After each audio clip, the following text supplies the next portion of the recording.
Dear students, आज हम class 9 का lecture number 3 unit number 1 physical quantities and measurements का टॉपिक वर्नियर कैलिपर रीड करेंगे। क्लास वर्नियर कैलिपर क्या होता है?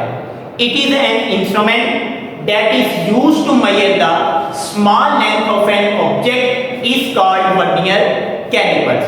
क्या class? It is an instrument that is used to measure the small length of an object is called vernier calipers.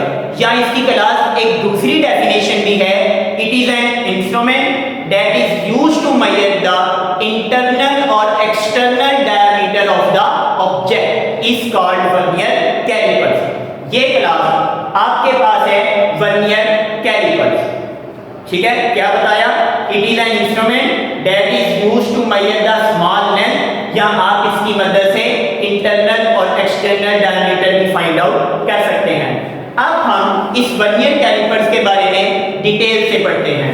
Class it consist of two jaws, इसके दो पंजे होते हैं।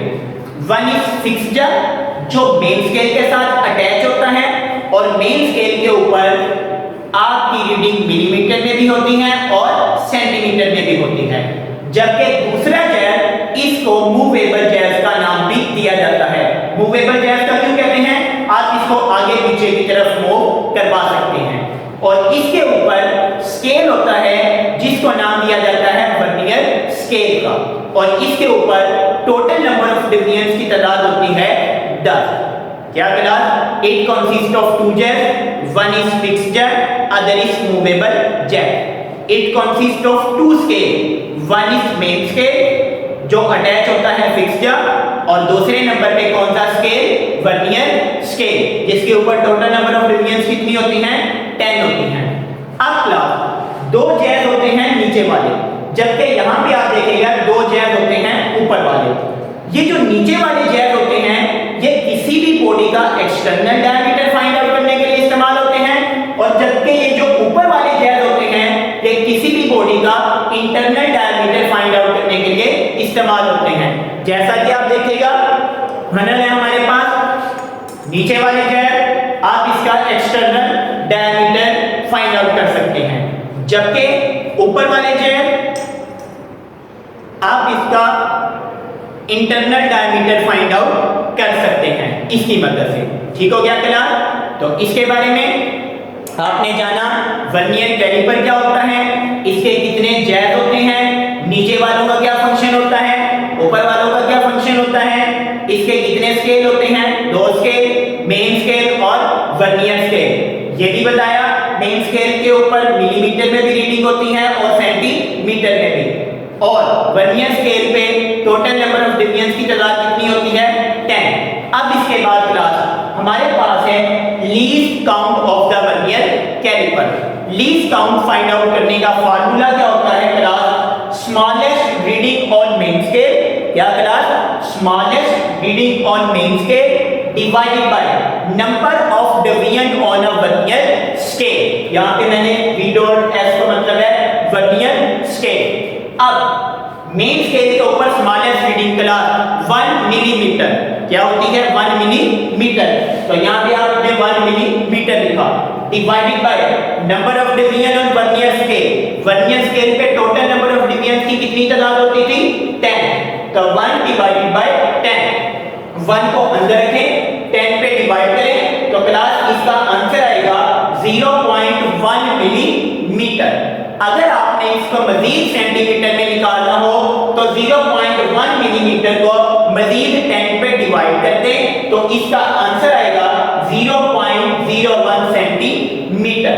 तो यहाँ पे least count of the vernier caliper आपके पास आ गया 0.1 मिलीमीटर, या सेंटीमीटर में कितना? 0.01 सेंटीमीटर। तो यहाँ पे क्लास बुक पे डेफिनेशन भी लिखी हुई है, the difference between one small division on main scale and one vernier scale division is 0.1 millimeter is called the least count of the vernier caliper। ये टॉपिक के अंदर ही डेफिनेशन लिखी हुई है क्लास।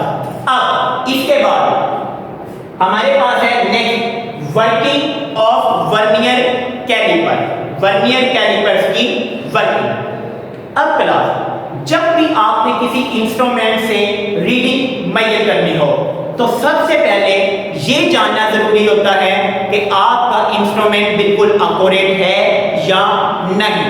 अगर तो वो एक्यूरेट हो तो आप उससे डायरेक्ट मेजरमेंट लेनी स्टार्ट कर देते हैं, लेकिन अगर आपका इंस्ट्रूमेंट एक्यूरेट ना हो, उसके अंदर पाया जाए एरर, उस एरर को नाम दिया जाता है जीरो एरर का। क्या नाम दिया जाता है? Zero error. जीरो एरर की क्या डेफिनेशन होगी? इफ एनी एरर अगर इन एनी मेजरिंग इंस्ट्रूमेंट्स, किसी भी इंस्ट्रूमेंट्स के अंदर जो एरर पाया जाता है उसको नाम दिया जाता है जीरो एरर का। क्या नाम दिया जाता है? जीरो एरर का। अब फॉर एग्जांपल वर्नियर कैलिपर है, इसके अंदर एरर पाया जाता है, तो इसको मैं क्या करूंगा? सबसे पहले उस एरर को रिमूव करूंगा, उस एरर की करेक्शन करूंगा। तो जीरो एरर की जो करेक्शन की जाती है, जिसकी मदद से आप अपनी वैल्यू एक्यूरेट फाइंड आउट करते हैं, उस करेक्शन को नाम दिया जाता है जीरो करेक्शन का। क्या नाम दिया जाता है क्लास? जीरो करेक्शन का। ठीक है, क्या हासिल करने के लिए? obtain the correct value is called zero correction। ठीक है, क्या होता है? जीरो करेक्शन का। अब क्लास हम देखते हैं कि आया कि इस वर्नियर कैलिपर्स के अंदर हम जीरो एरर कैसे फाइंड आउट कर सकते हैं। आप क्या करें? आप दोनों जैस को क्लोज करें, दोनों जैस को क्या कर दें? क्लोज करें। अगर वर्नियर स्केल की जीरो लाइन मेन स्केल की जीरो लाइन के साथ हो जाए अटैच, क्या क्लास?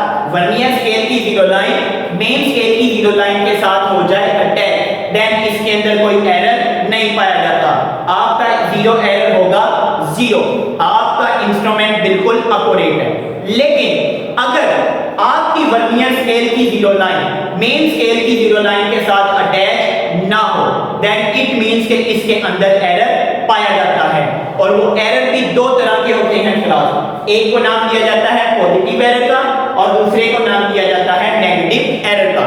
अब यहाँ पे क्वेश्चन क्रिएट होता है, how we can find the positive error in a vernier caliper and how we can find the negative error in a vernier caliper. Class अगर वर्नियर स्केल की जीरो लाइन मेन स्केल के right side पे हो, vernier scale की zero line main scale के right side पे हो, then error is positive. और अगर वर्नियर स्केल की जीरो लाइन मेन स्केल के लेफ्ट साइड पे होगी, देन एरर इज नेगेटिव। फिर देखिएगा क्लास, क्या अगर वर्नियर स्केल की जीरो लाइन मेन स्केल के राइट साइड पे होगी तो एरर आ गया आपका पॉजिटिव, और अगर वर्नियर स्केल की जीरो लाइन मेन स्केल के लेफ्ट साइड पे होगी तो एरर आ गया नेगेटिव। अब क्लास हमारे पास यहाँ पे दूसरा टॉपिक है स्क्रू गेज का।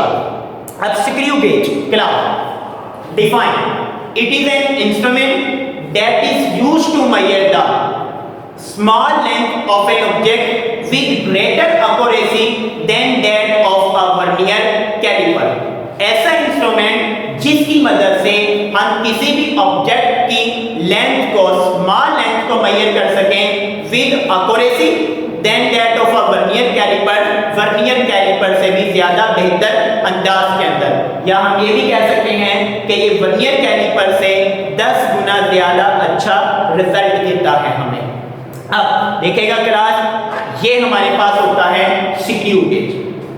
ठीक हो गया, इसको स्क्रू गेज का दूसरा नाम माइक्रोमीटर स्क्रू गेज भी होता है, और इसकी शेप आप देखिएगा यू शेप होती है। क्या क्लास? यू शेप होती है।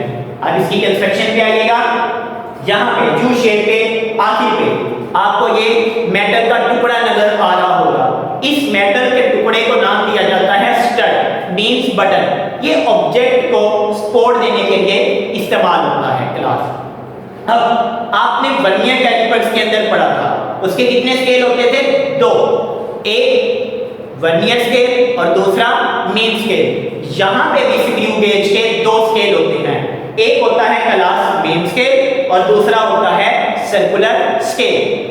मेन स्केल के ऊपर रीडिंग मिलीमीटर में भी होती हैं, सेंटीमीटर में भी होती हैं, और वो लाइन जिसके ऊपर रीडिंग लिखी होती है क्लास, उस लाइन को नाम दिया जाता है इंडेक्स लाइन का। क्या नाम दिया जाता है? इंडेक्स लाइन का। और यहाँ पे वर्नियर कैलिपर में पढ़ा था, वर्नियर स्केल के ऊपर कितनी टोटल नंबर ऑफ डिवीजन होती हैं? 10। जबकि स्क्रू गेज के ऊपर टोटल नंबर ऑफ डिवीजन की तादाद 100 होती है। 50 वाले भी हैं मार्केट के अंदर, लेकिन हम यहाँ पे 100 डिवीजन करेंगे क्योंकि हमने बुक को फॉलो करना है। तो class it has two scale, one is main scale, other is circular scale. Main scale की रीडिंग जिस लाइन पे लिखी होती है उसको इंडेक्स लाइन कहते हैं, और सर्कुलर स्केल पे नंबर ऑफ डिवीजन की तादाद 100 होती है। क्लास ये ब्रैकेट होता है, आखिर पे ये जो टुकड़ा होता है, और ये सर्कुलर स्केल के ऊपर एक पतली नुमा होती है थ्रेडेड, इसको नाम दिया जाता है थिम्बल। थिम्बल थंब से निकला है, इसको रोटेट करवाया जाता है। और ये क्लास आगे ये जो स्लीव आगे की तरफ मूव करती है टुकड़ा, इसको नाम दिया जाता है स्पिंडल का। क्या नाम दिया जाता है? स्पिंडल का। अगर आप क्लास या तो आप ब्रैकेट की मदद से भी इसको रोटेट करवा सकते हैं और थिम्बल की मदद से भी करवा सकते हैं। अगर आप थिम्बल को एक कंप्लीट रोटेशन दें, वन कंप्लीट रोटेशन दें, तो आपका स्पिंडल आगे की तरफ डिस्टेंस कवर करता है 1 मिलीमीटर का। क्या क्लास? अगर आप थिम्बल को एक कंप्लीट रोटेशन दें क्लॉकवाइज, तो स्पिंडल आगे की तरफ कितना डिस्टेंस कवर करेगा? 1 मिलीमीटर। उस 1 मिलीमीटर डिस्टेंस को नाम दिया जाता है pitch of the screw gauge. क्या नाम दिया जाता है? Pitch of the screw gauge का नाम दिया जाता है। अगर आप इसको एंटी क्लॉकवाइज रोटेट करवाएं तो अब स्पिंडल आगे जाने की बजाय किधर मूव करेगा? पीछे की तरफ मूव करेगा। तो जब क्लास आप थिम्बल को एक कंप्लीट रोटेशन देते हैं तो स्पिंडल आगे की तरफ 1 मिलीमीटर डिस्टेंस कवर करता है, जबकि सर्कुलर स्केल के ऊपर 100 डिवीजन जो होती है वो इंडेक्स लाइन को पास करती हैं। तो यहां से हम अगर इसका लीस्ट काउंट फाइंड आउट करना चाहें तो least count of the screw gauge find out करने का फार्मूला होता है pitch of the screw gauge divided by number of division on circular scale. अब pitch of the screw gauge कितना distance cover कर रहा था स्पिंडल क्लॉकवाइज रोटेशन में? 1 मिलीमीटर। तो यहां पे आ गया 1 millimetre divided by number of division और सर्कुलर स्केल कितनी होती थी? 100 डिवाइडेड बाय 100। तो 1 को अंदर रखें, 100 पे डिवाइड करें, आंसर आएगा 0.01 मिलीमीटर। अगर आपने आंसर सेंटीमीटर में निकालना हो तो क्लास मजीद इसको 10 पे डिवाइड कर दें, तो इसका आंसर आएगा 0.001 सेंटीमीटर। तो ये आपके पास आ गया least count of the screw gauge. Millimetre में भी 0.01 और सेंटीमीटर में भी 0.001 सेंटीमीटर। अब क्लास इसकी आगे है working of a screw gauge. अब दोबारा हमें देखना है कि आया कि हमारा जो इंस्ट्रूमेंट है स्क्रू गेज वो एक्यूरेट है या नहीं। तो देखना पड़ेगा कि इसके अंदर एरर पाया जाता है या नहीं पाया जाता। अब कैसे फाइंड आउट करेंगे? क्वेश्चन आएगा how we can find the zero error in a screw gauge. आप क्या करेंगे क्लास? थिम्बल्स को कंप्लीट रोटेशन देके स्पिंडल और स्टड को आपस में जेंटली मजबूती से इनको आपस में क्लॉज कर दें। क्या कर दें? क्लॉज कर दें। यहाँ पे एक लॉक सिस्टम लगा होता है, दिल करे तो आप इसको यहाँ पे लॉक भी कर सकते हैं, फिर इसकी मदद से ये लूज नहीं होगा और आपका ऑब्जेक्ट भी नीचे की तरफ नहीं गिरता जो रखा होगा स्टड और स्पिंडल के दरमियान। अब क्लास आप स्पिंडल और स्टड को बाहर मिला दें। अगर तो सर्कुलर स्केल की जीरो लाइन इंडेक्स लाइन के साथ हो जाए अटैच, क्या हो? अगर सर्कुलर स्केल की जीरो लाइन मेन स्केल की इंडेक्स लाइन के साथ हो जाए अटैच, देन इट मींस इसके अंदर एरर नहीं पाया जाता, आपका जीरो एरर होगा 0। अगर सर्कुलर स्केल की जीरो लाइन मेन स्केल की इंडेक्स लाइन के साथ अटैच ना हो, देन इट मींस कि इसके अंदर एरर पाया जाता है। और क्लास वो एरर भी दो तरह के होते हैं, number 1 positive error and number 2 negative error. अब ये देखेंगे पॉजिटिव एरर का हमें कैसे पता चलेगा स्क्रू गेज में और नेगेटिव एरर का कैसे पता चलेगा।